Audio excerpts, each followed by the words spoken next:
que es el de los derechos de los niños, niñas y adolescentes, en un contexto no solo de la pandemia, sino de una situación dura en la Argentina en relación a los niños, por la cantidad de niños y niñas bajo la línea de pobreza, que producto de las políticas públicas del gobierno anterior quedaron en una situación dramática y que ahora, bueno, por suerte, un gran avance es que ya tienen su defensora de niños, niñas y adolescentes, y por eso le queremos dar una cálida bienvenida en este primer micro sobre el tema, donde vamos a compartir con el hashtag Les Niñes y Adolescentes Primero, la bienvenida a Marisa Graham, que es la flamante defensora de niños, niñas y adolescentes. Muchas gracias, Marisa, por sumarte a Radio Sónica, a esta iniciativa para defender los derechos de los niños y, bueno, contentos de tu designación, contentas y contentos de tu designación, pero también te tocó un arranque en pandemia, con lo cual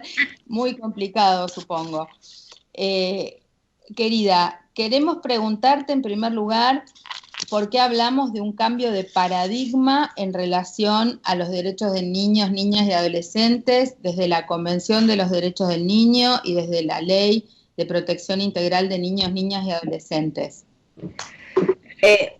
Mira, bueno, primero buenas tardes, gracias por invitarme, pero si me dan un minuto, tengo un problema con la conexión, no sé por qué. Se te escucha perfecto. Sí, pero estoy sin poder, me dice que me está quedando sin batería. Y eso es la cámara y estamos en imagen y se te escucha fantástico. Sí, pero me está diciendo que me estoy quedando sin batería, lo cual me llama mucho la atención. Porque si me quedo sin batería, se va a interrumpir esto. Me vas a tener que dar un minuto. ¿Podés darme un minuto? Necesito que enchufes y vayas hablando mientras... Bueno, yo trato de... voy a buscar, porque no sé qué pasa, que no puedo buscar, no sé por qué no está el enchufe acá. Pero bueno, no importa. Esas cosas que pasan en este momento. Bueno, como vos bien decías... bueno, esto es una de las cosas que pasan, ¿no? Estoy todo el día enchufada por internet y por el Zoom, y no sé por qué ahora no se desenganchó. Yo pensé que estaba cargando y evidentemente no estaba cargando la computadora. En fin, estamos iniciando en un momento muy difícil, muy complejo, y a ver, acá está, creo que está acá. No lo encuentro, no encuentro la manera de enchufarlo. Voy a ver si puedo con otro cargador. No voy a poder. Bueno, esperemos que dure el tiempo que dure, no sé, porque si no, no voy a poder estar molestándote a vos acá está. Ya está resuelto, ya está resuelto. Muy bien. Contanos un poco por qué decís que hay un cambio de paradigma desde la Convención de los Derechos de Niños, Niñas y Adolescentes y desde la Ley Integral de Derechos de Niños, Niñas y Adolescentes. A ver, la Convención sobre los Derechos de Niños, Niñas y Adolescentes es un hito histórico en la vida de los niños, porque se les reconoce... Ahora, esperen un minutito.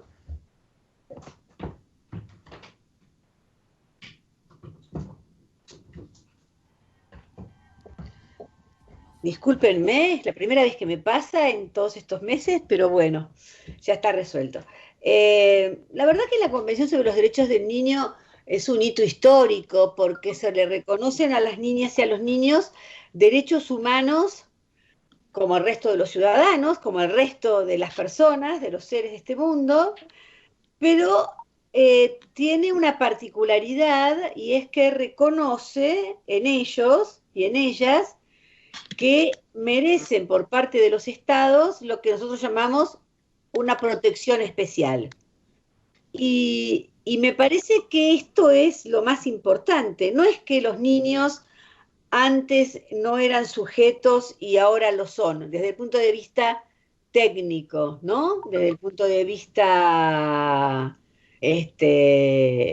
jurídico, ¿no? Siempre los niños fueron sujetos, nunca fueron ni vasos, ni tazas, ni mesas. Quiero decir, no fueron nunca objetos.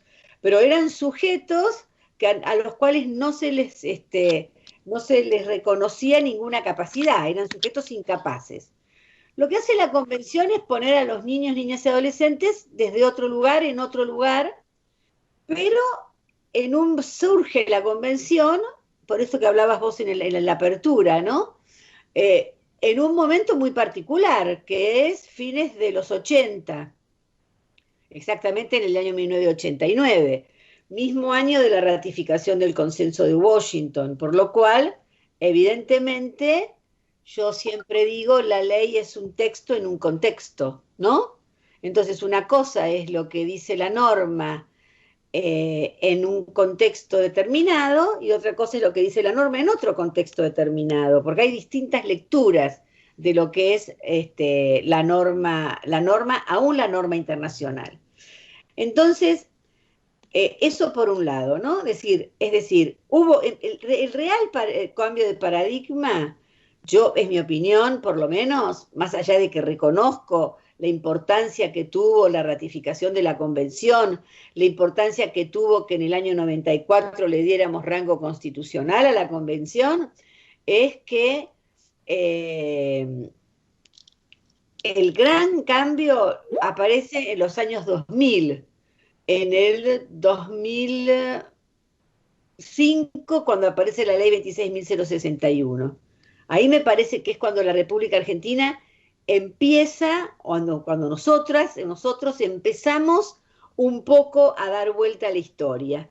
Si no, hasta ese momento era un poco frustrante, porque teníamos la convención, pero se aplicaban, acuérdense, época de los 90, aparece lo que se llama en el mundo el neoliberalismo, las políticas de ajuste, por lo cual nosotros teníamos, como muchos países del mundo, pero teníamos altos estándares de derechos humanos desde el punto de vista del estatus jurídico. Sin embargo, teníamos nosotros y el mundo millones de niños, niñas y adolescentes que quedaban por fuera del aparato productivo, por fuera para decirlo en términos más coloquiales, por debajo de la línea de pobreza y por debajo de la línea de pobreza extrema o indigencia. Y esto nos volvió a pasar, como vos bien decías, hace poquito, por lo cual todo lo que avanzamos, en algunas cosas se mantuvieron, otras avanzaron un poco, por ejemplo, el tema de primera infancia, yo creo que hubo algún avance, pero después hubo grandes retrocesos y una gran desfinanciación incluso. Entonces digo, efectivamente hay un nuevo paradigma, pero ese paradigma no surge solamente de la norma de las leyes, aún de las normas de los tratados internacionales, sino también surge de decisiones políticas que hacen que las normas se empiecen a hacer realidad. Y hoy estamos en un momento muy particular, ¿no? Que son las dos pandemias de las que hablamos siempre. Sí, te escucho. Contanos un poco, Marisa, cuáles son las principales situaciones por las que atraviesan hoy los niños, niñas y adolescentes en la Argentina que generan tu enfoque y tu preocupación central en este momento. Bueno, a ver, nosotros tenemos, te diría, tres centrales. La primera, bueno, no sé si hay una primera, digamos, en distinto orden, pero una de ellas es el tema de la escuela, es decir, haber interrumpido las trayectorias escolares, más allá de las conexiones y el gran esfuerzo que han hecho los pibes, el gran esfuerzo que han hecho niñas y niños para mantenerse conectados, y el gran esfuerzo que han hecho las docentes también, ¿no? Para sostener las trayectorias escolares de los chicos y de las chicas en situaciones muy complejas, muy adversas y muy nuevas para nosotros. Pero también reconocer que lo que hace la pandemia es poner negro sobre blanco viejos problemas que veníamos teniendo, que es el tema de la desigualdad.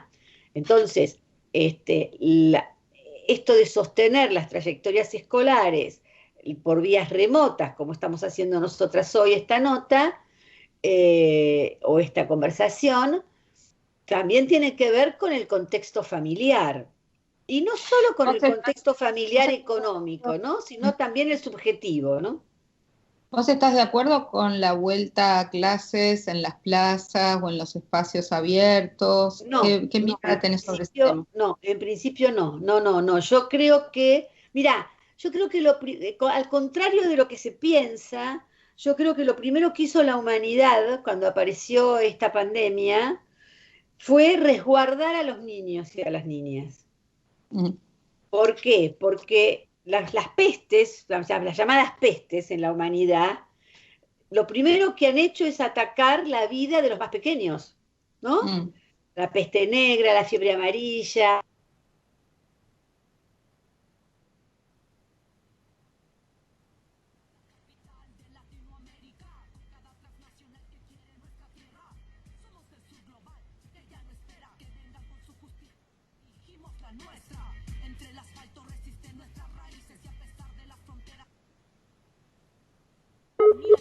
No afecta tanto, tanto, aclaro esto, a los adultos. Eso no quiere decir que no haya niños, niñas y adolescentes contagiados y que no haya algún número de niñas, niños, adolescentes, por suerte muy poquitos, que hayan fallecido por el COVID-19. Pero más allá de eso, más allá de que los niños transiten esta enfermedad de una manera leve, levísima o asintomática, eso no quiere decir que sea bueno que nosotros sometamos o arriesguemos a nuestros niños a que pasen por una infección, que además todavía no sabemos bien qué efectos secundarios puede tener. Últimamente han aparecido algunas publicaciones médicas y científicas que hablan de que en los niños, sobre todo, el pasaje por el cuerpo de esta enfermedad puede dejar alguna secuela. Por lo cual, yo diría, tratemos de preservar a los niños, sobre todo en aquellos lugares donde no hay condiciones epidemiológicas para hacerlo. También habíamos hablado de circunstancias que eran preexistentes a la pandemia, como el hambre, los niños bajo la línea de pobreza, los niños Sí. en condiciones de vulnerabilidad, no sé, por contaminación ambiental, que son números altísimos. Eh, ¿Cómo estás viendo la evolución de las políticas del gobierno en relación a estos temas, la mesa contra el hambre, las medidas que se tomaron? ¿Hay una medición de cómo impactaron y si mejoró la situación de niños, niñas a pesar de la crisis económica y del COVID? A ver, mejorar no mejoran. Lo que logramos es, lo que creo que logró el país, el gobierno en este caso, es frenar lo que podía haber sucedido, ¿no? Me parece que la asignación universal por hijo sigue jugando un gran papel. 4,5 millones de niños, niñas y adolescentes reciben hoy la asignación universal por hijo. El ingreso familiar de emergencia, que al principio se hablaba de 3 millones de familias, de personas, y ahora estamos en 9 millones, por lo cual eso también es un aporte muy importante. La tarjeta alimentar, también hay 1.300.000 tarjetas alimentar, es decir que nosotros creemos que efectivamente ha habido un esfuerzo importantísimo y sigue habiéndolo, y posiblemente lo haya también en el presupuesto, y ya se ve en el presupuesto para el año 2021, un esfuerzo muy grande del gobierno actual por tratar de que impacte lo menos posible en niñas, niños y adolescentes la pandemia. Pero efectivamente hay algo que no vamos a poder evitar, porque el desempleo genera cantidad de niños por debajo de la línea de pobreza. Digamos, porque también hay que pensar esto, no es fácil medir, porque vos tenés que medir por familias. Los quintiles, los deciles se miden por familias. Entonces, por ejemplo, te pongo un ejemplo que tiene que ver con la desigualdad, ¿no? La conectividad, ¿no? La conectividad en el decil de las personas más ricas, para decirlo de alguna manera, es del 95%. Y en el decil el primer decil, que son los más pobres, es del 7%. ¿Te das cuenta la diferencia que hay entre tener una computadora o una tablet o un teléfono o no tenerlo? Digo, entonces me parece que efectivamente hay una cantidad de políticas alimentarias. Este año se reprogramó el presupuesto 2020 y subió en más de un 500% la política dirigida hacia lo alimentario, pero coincidíamos la vez pasada charlando con el ministro de Desarrollo Social, Daniel Arroyo, que el país ha logrado mucha cobertura, pero tenemos deficiencia en la calidad, porque hay mucha ingesta de hidratos, de alimentos secos, harinas, ¿no? Fideos, arroz, etcétera, y poca ingesta de alimentos frescos y verduras y frutas. Claro, bueno, pero ese es el otro desafío. Por eso después la obesidad infantil, el sobrepeso, que también son enfermedades graves en niños, niñas y adolescentes. Contanos un poco por qué hay que poner la prioridad en las niñas, en la primera infancia y en la adolescencia. ¿Por qué estos tres cortes son importantes de ser visibilizados? Bueno, primero porque hay una pregunta que es común para la primera infancia y la adolescencia, que es que en general han sido los dos sectores, las dos franjas, digamos, las dos puntas, los dos extremos, han sido los menos vistos en general. Las políticas públicas siempre han ido más dirigidos al sector del medio, por un lado. Pero también por el otro, es que en la República Argentina está muy, por suerte, y habla muy bien de nosotros, está muy firme la idea de que los niños tienen que hacer la escuela primaria, más allá de la obligatoriedad.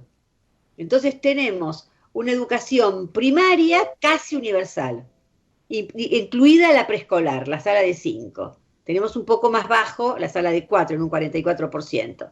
Pero la sala de 5 tenemos casi universal, el primario es casi universal. Todos los chicos que salen de la primaria o del primario, chicas y chicos, entran al secundario, pero empieza el abandono a partir del pasaje del segundo al tercer año. Vos sabés bien, ¿no? Un 30% de esos chicos que ingresan al secundario no lo terminarán nunca. Y la mitad de los que sí lo terminan, que son los adolescentes, lo terminarán con sobredad, es decir, no a los 17 años como habría que terminarlo, sino a los 20 o a los 21. Entonces, eso también genera una pobreza en lo que nosotros llamamos la pobreza multidimensional. Entonces, necesitamos una política para la primera infancia que siempre estuvo reservada para el ámbito familiar, y porque además hay un cambio en cultural, donde por distintas razones, algunas que tienen que ver con las luchas de las mujeres por conseguir lugares en el ámbito laboral, y otras también tienen que ver por la necesidad de que ambos adultos, protectores o cuidadores de los niños, tengan que salir a trabajar, nace la necesidad de que la primera infancia sea vista no solo desde la concepción del siglo XIX familiarista, digamos.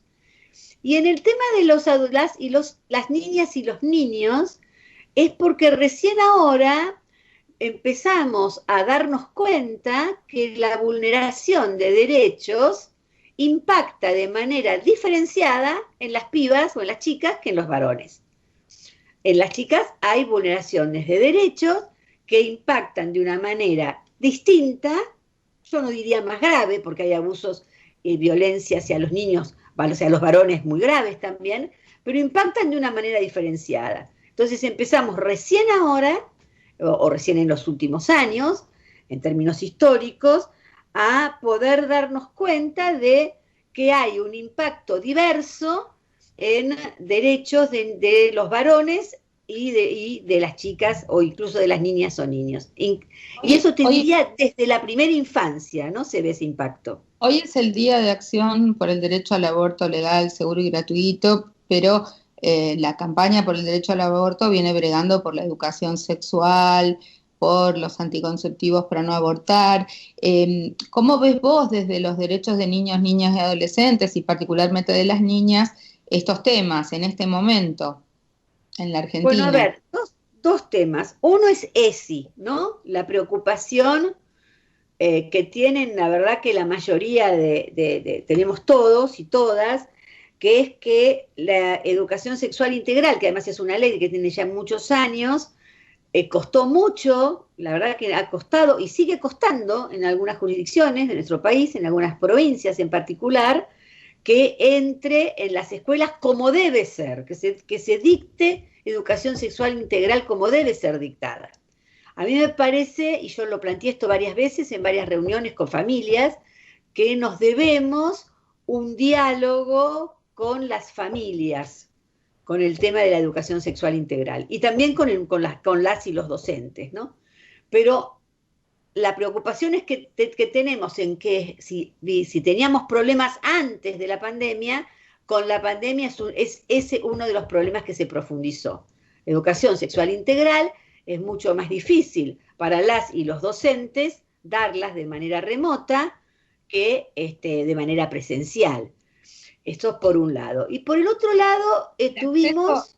el acceso Sí, de las chicas a la consulta médica, a su posibilidad de tener información sobre métodos anticonceptivos, el ingreso en el mundo de las relaciones sexuales, ¿está habiendo cambios? ¿Vos ves que hay un avance en este tema o todavía hay a ver, prejuicios, no se cumple la ley? yo te voy a decir, hay un avance brutal, pero brutal, en las propias chicas, que era lo que faltaba. Hay un empoderamiento de las adolescentes que es muy importante.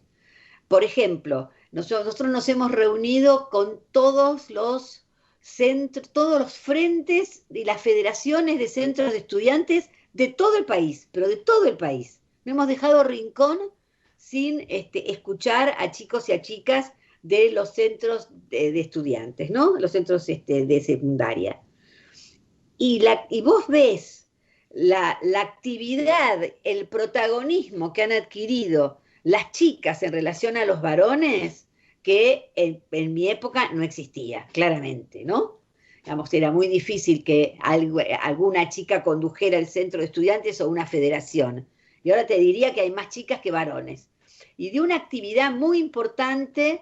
Entonces, eso me parece que es un paso que hemos dado, que es fundamental, porque si el sujeto, que es el titular de esos derechos, en este caso las chicas, son muy conscientes de sus derechos y saben cuándo tienen que pelearlos y por qué y dónde y ante quiénes, esto me parece un avance cultural que no es fácil de conseguir. A veces es más fácil cambiar una ley que los cambios culturales, por un lado.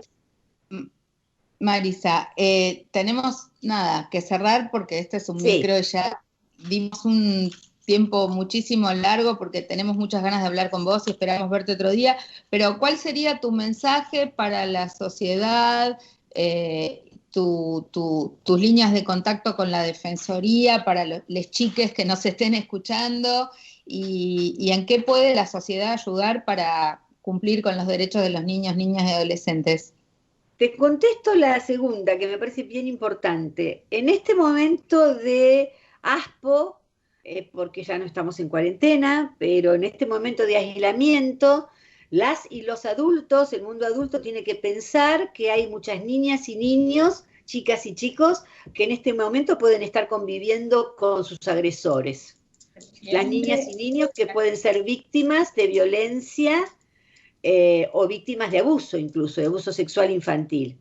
Por lo cual, el llamado en este momento, y en esta situación tan extraordinaria y tan particular que estamos viviendo a nivel global, el mensaje es que aquel que sabe, aquella que sabe, que sepa que los niños y las niñas por ahí seguramente no pueden decir, no pueden develar lo que les está sucediendo, pero que nosotros sí, y que entonces lo que hay que hacer es romper el silencio y decirles que hay que llamar al 137 o al 102 y, y ahí vamos a tener seguramente una respuesta adecuada. Yo lo que pienso es que el mundo adulto, y además que piense la gente que llamando al 137 o al 102 o haciendo la denuncia, no se involucra en un proceso judicial que después los va a involucrar más de lo que ellos quieren. Es simplemente poder decir aquello que los niños y las niñas que están viviendo con sus agresores no pueden decir. Ese es el mensaje que yo les quiero dar. Y después tenemos vías de WhatsApp y de mails que te puedo mandar para que no se alargue el tiempo y no interrumpirlos más con mis largos decires.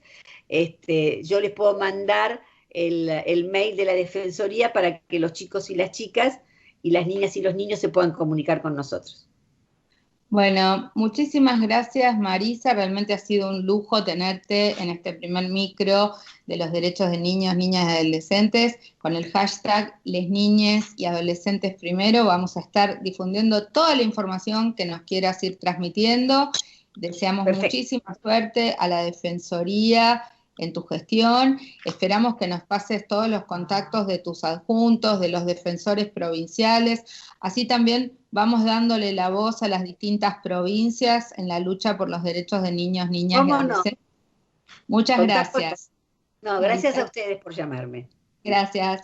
Y seguimos con más Café con Luber y con más derechos. Y estamos nuevamente